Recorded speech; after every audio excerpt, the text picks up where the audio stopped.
Hello everyone, प्रीत biology YouTube channel पर आप सभी का स्वागत है। आज से मैं फ्रॉग शुरू कर रही हूँ पढ़ाना और फ्रॉग के जो सिस्टम्स हैं उनको मैं कई वीडियोस में कवर करूँगी। साथ ही साथ सिर्फ फ्रॉग ही नहीं, फ्रॉग को और रैबिट को और अर्थवॉर्म, है ना, ये जो हैं तीन, ये टफ़ है और इनसे जब क्वेश्चंस आते हैं, ठीक है, एग्ज़ाम में, तो यही क्वेश्चंस जो सॉल्व कर लेता है डिसाइड करता है कि कौन एग्ज़ाम को क्रैक कर पाएगा और कौन नहीं कर पाएगा। तो इसीलिए मैं आपसे फ्रॉग को अभी से, आज से तो फ्रॉग शुरू कर रही हूँ, फिर ये पूरा हो जाता है फ्रॉग तो फिर रैबिट और अर्थवॉर्म को भी मैं पढ़ाऊँगी, ठीक है। तो सबसे पहले हम लोग शुरू करते हैं फ्रॉग का रेस्पिरेटरी सिस्टम क्या है। रेस्पिरेटरी सिस्टम, जहाँ तक कि आप तो जानते हैं, रेस्पिरेटरी सिस्टम में क्या होता है कि टिश्यू होती है, बॉडी में क्या होती हैं, टिश्यूज़ होती हैं, और इन टिश्यूज़ को क्या चाहिए होता है, ऑक्सीजन चाहिए होता है, ठीक है। और फिर वो क्या रिलीज़ करती हैं, CO2 करती हैं, ठीक है। टिश्यू की बात करें, टिश्यू लेवल की बात कर रहे हैं। तो अब जब वो CO2 को रिलीज़ करती हैं तो वो जो सिस्टम है, वो सिस्टम कौन सा सपोर्ट कर रहा है, जब टिश्यू O2 ले रही हैं और CO2 को रिलीज़ कर रही हैं, तो उसी सिस्टम को हम लोग क्या रहे, रेस्पिरेटरी सिस्टम कहते हैं। और इसमें लंग और भी जो पार्ट्स हैं फ्रॉग का, वो क्या करता है, सपोर्ट करता है रेस्पिरेशन में। अब अगर हम देखें, जैसा कि आपको पता है कि फ्रॉग क्या होता है, फ्रॉग पानी में भी रहता है, वाटर में भी रहता है। उसका जो लार्वल अगर स्टेज देखें, जिसको हम लोग क्या बोलते हैं, टेडपोल बोलते हैं, ठीक है। और ये जो है लैंड पे भी रहता है, ठीक है, यानी कि हम किसकी बात कर रहे हैं, एडल्ट फ्रॉग की बात कर रहे हैं। तो जब ये लार्वल स्टेज में रहता है, ठीक है, तो उसको हम लोग, उसका जो रेस्पिरेशन होता है वो किसके द्वारा होता है, वो जो रेस्पिरेशन होता है टेडपोल में वो होता है एक्सटर्नल, ठीक है, एक्सटर्नल गिल्स के द्वारा होता है, एक्सटर्नल गिल्स। और इसी को क्या कहा जाएगा, इसी को कहा जाएगा कि ये क्या है, ब्रैंकियल, ब्रैंकियल क्या है, रेस्पिरेशन भी इसी को बोलते हैं, जो एक्सटर्नल गिल्स से होता है। और ये किसकी तरह होता है, जैसा कि आपको फिश में देखने को मिलेगा, ठीक वैसे ही जो है टेडपोल जो लार्वल स्टेज है वहाँ पे ऐसा रेस्पिरेशन होता है। तो ये तो हुई टेडपोल की बात, ठीक है, जो कि फ्रॉग का लार्वल स्टेज है, जो कि पानी में रहता है, तब की बात है। अब हम बात करते हैं फ्रॉग, एडल्ट फ्रॉग की बात करते हैं। अब ये एडल्ट जो फ्रॉग है, ठीक है, ये कैसे रेस्पिरेशन करता है, तो इनमें भी 3 तरह का रेस्पिरेशन आपको देखने को मिलेगा। जो सबसे पहला है वो कौन सा है, क्यूटेनियस रेस्पिरेशन है।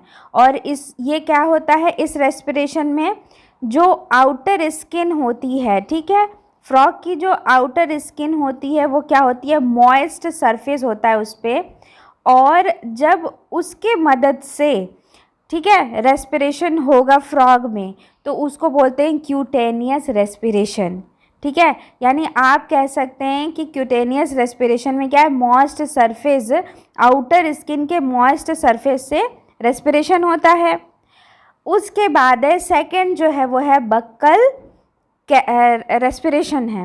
अब बक्कल रेस्पिरेशन में क्या होती है कि एक कैविटी होती है, उसको बोलते हैं, क्या बोलते हैं, बक्को, ठीक है, बक्को फेरेंजियल कैविटी बोलते हैं, ठीक है। तो ये जो जब इस कैविटी के हेल्प से जब रेस्पिरेशन होता है फ्रॉग में, तो उसको क्या बोलते हैं, बक्कल रेस्पिरेशन बोलते हैं। अब थर्ड टाइप जो रेस्पिरेशन का है वो क्या है, पल्मोनरी रेस्पिरेशन। पल्मोनरी रेस्पिरेशन में कौन हेल्प करता है, किसका पार्टिसिपेशन होता है, लंग्स का होता है। लंग्स की मदद से जब फ्रॉग में रेस्पिरेशन होता है, रेस्पायर करता है, तो उसको क्या बोलते हैं, पल्मोनरी रेस्पिरेशन बोलते हैं। तो आपने क्या देखा कि एडल्ट फ्रॉग में 3 तरह से रेस्पिरेशन हो रहा है। सबसे पहला जो रेस्पिरेशन है वो क्या है, क्यूटेनियस है, दूसरा जो है वो बक्कल है, तीसरा पल्मोनरी है। जो क्यूटेनियस होती है वो स्किन, मॉइस्ट स्किन जो सरफेस है उसकी मदद से होती है। बक्कल रेस्पिरेशन में, ठीक है, बक्कोफेरेंजियल कैविटी से, और पल्मोनरी रेस्पिरेशन में लंग से होती है। अब हम शुरू करेंगे एक एक करके रेस्पिरेशन को समझना। तो अब हम सबसे पहला जो है वो, लेकिन इससे पहले एक चीज़ और मैं यहाँ पे आपको बता दूँ कि जितना भी इसमें ये तीनों मैंने आपको जो केस बताए हैं, ठीक है, तो इन तीनों केस में क्या होगा कि न्यूमरस, ठीक है, न्यूमरस ब्लड कैपिलरीज होती हैं। कहाँ पे रहेंगी? जैसे स्किन है, मॉइस्ट स्किन के पास में रहेंगी, बक्कल रेस्पिरेशन में कैविटी पे हो गई, पल्मोनरी लंग्स में हो गई। तो ये जो ब्लड कैपिलरीज होती हैं, ठीक है, ये इपिथेलियल जो आउटर मोस्ट जो लेयर होती है, ठीक है, वो मॉइस्ट होती है, जिसकी वजह से क्या होता है, ऑक्सीजन डिसॉल्व करता है और फिर क्या होता है, ईजिली इन होता है, ठीक है, बॉडी से, और फिर CO2 क्या होता है, बाहर आ जाता है, आउट होता है, ठीक है। कौन? CO2 बाहर और O2 अंदर में बॉडी के, ठीक है। तो इस तरीके, तो कहने का मतलब ये है कि इन तीनों केसेस में न्यूमरस ब्लड कैपिलरीज होंगी जो कि ऑक्सीजन को लेंगी और फिर CO2 को रिलीज़ करेंगी डिफ्यूज़न के थ्रू, और ये ब्लड कैपिलरीज आपको तीनों केसेस में मिलेंगी। बिना ब्लड कैपिलरीज के मौजूदगी में ऑक्सीजन का इंटेक नहीं होगा। उसके बाद है नेक्स्ट में हम लोग आज अब क्या देखेंगे कि क्यूटेनियस रेस्पिरेशन क्या होता है।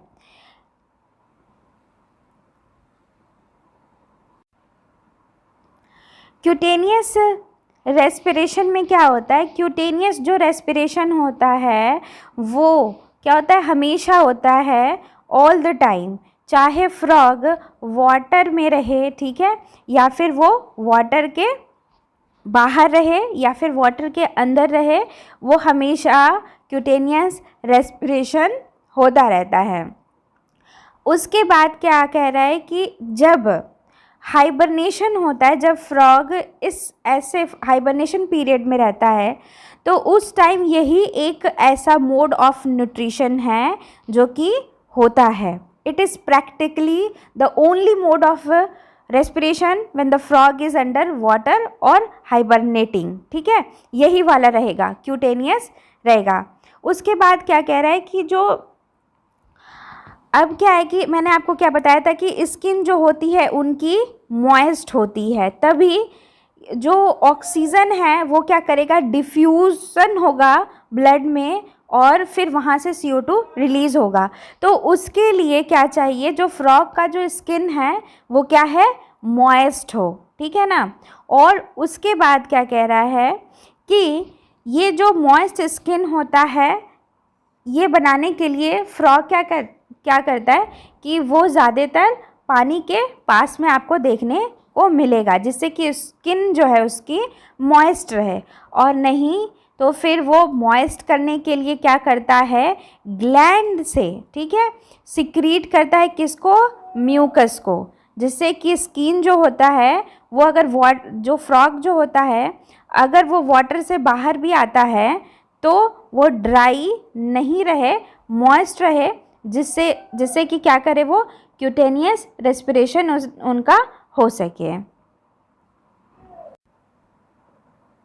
अब समझते हैं बक्कल रेस्पिरेशन को, ठीक है, जो कि कहाँ पे होता है, लैंड पे होता है। जब फ्रॉग लैंड पे रहेगा तो वो किस टाइप का रेस्पिरेशन यूज़ करेगा, इस बक्कल कैविटी, ठीक है। तो बक्कल कैविटी में अभी हम लोग जो डायग्राम है इसका उससे भी समझेंगे, उससे पहले कुछ जान लीजिए बक्कल रेस्पिरेशन के बारे में। तो बक्कल रेस्पिरेशन में क्या होता है, जो माउथ होता है वो क्या होता है, क्लोज रहता है, ठीक है, परमानेंटली क्या होता है, वो माउथ बंद रहेगा, और जो नेस्ट्रिल जो होती है वो क्या रहती है, ओपन रहती है, कैसे, इसका आप डायग्राम देखिए। देखिए ये एक मैंने डायग्राम बनाया है जिसमें कि आप देख सकते हैं रेस्पिरेटरी सिस्टम को फ्रॉग के, ठीक है ना।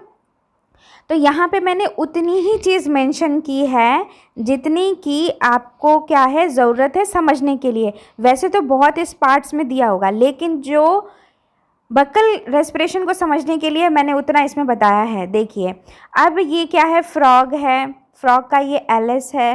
अब आप यहाँ पर क्या देख रहे हैं कि ये जो है क्या है, बक्कल कैविटी, यहाँ पे मैंने लिखा हुआ है ये नेसल चैम्बर है, ठीक है।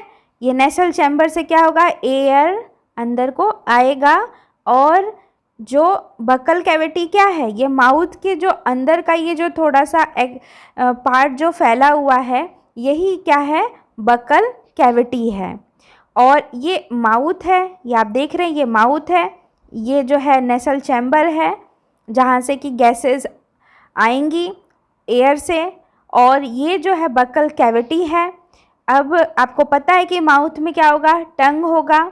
और यहाँ पर देखिए ये जो एक पोर्शन जो मैंने ग्लॉटिस दिखाया हुआ है इसको ध्यान दीजिए। ये देखिए ये ग्लॉटिस है, बंद है जब बक्कल रेस्पिरेशन होगा तो। और यहाँ पे आप देखेंगे कि आपको लेफ़्ट लंग और राइट लंग जो है, यहाँ पे लंग्स जो हैं फ्रॉग के आपको देखने को मिलेंगे, ठीक है। और ये जो है इनका स्टोमक है, ठीक है। तो मैंने क्या बताया कि बक्कल कैविटी में क्या होगा, माउथ क्या होगा, क्लोज होगा, और नॉस्ट्रिल से क्या होगा, एयर क्या होगी, पास होगी, आएगी, ठीक है। और इसमें क्या होगा कि यहाँ पे देखिए फ्लोर होता है एक, ये जो फ्लोर होता है, floor of the buccal cavity, वो हमेशा क्या होती है, ऊपर नीचे होती रहती है, जिससे कि एयर जो है वो क्या हो, एक्सपेल हो, ठीक है। और फिर वो इसलिए होता रहता है यहाँ जो फ्लोर होता है। उसके बाद क्या है कि जो बक्कल कैविटी है, मैंने क्या बताया कि इस समय ग्लॉटिस जो होता है वो क्लोज रहता है ताकि जो एयर है लंग्स में, ठीक है, वो एयर बाहर को यानी बक्कल कैविटी को नहीं आ सके, और क्या क्या हो, बक्कल कैविटी को एयर क्या करे, नहीं आ सके, और ना ही बक्कल कैविटी की एयर है जो इधर आए, ठीक है, लंग्स में आए। तो ये जो ग्लॉटिस होता है ये आपको यहाँ पर बंद मिलेगा।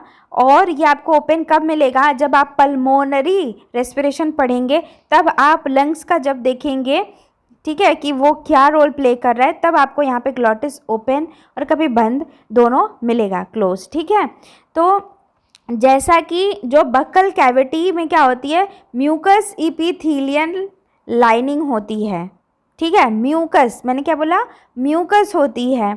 और ये जो ब्लड होता है, कैपिलरीज होती हैं इस इपीथीलियल लेयर पे, वो क्या करती हैं, ऑक्सीजन को ब्लड कैपिलरी क्या करती हैं, एब्जॉर्व कर लेती हैं O2 को, ठीक है, और CO2 को फिर क्या करती हैं, वो रिलीज़ कर देती हैं।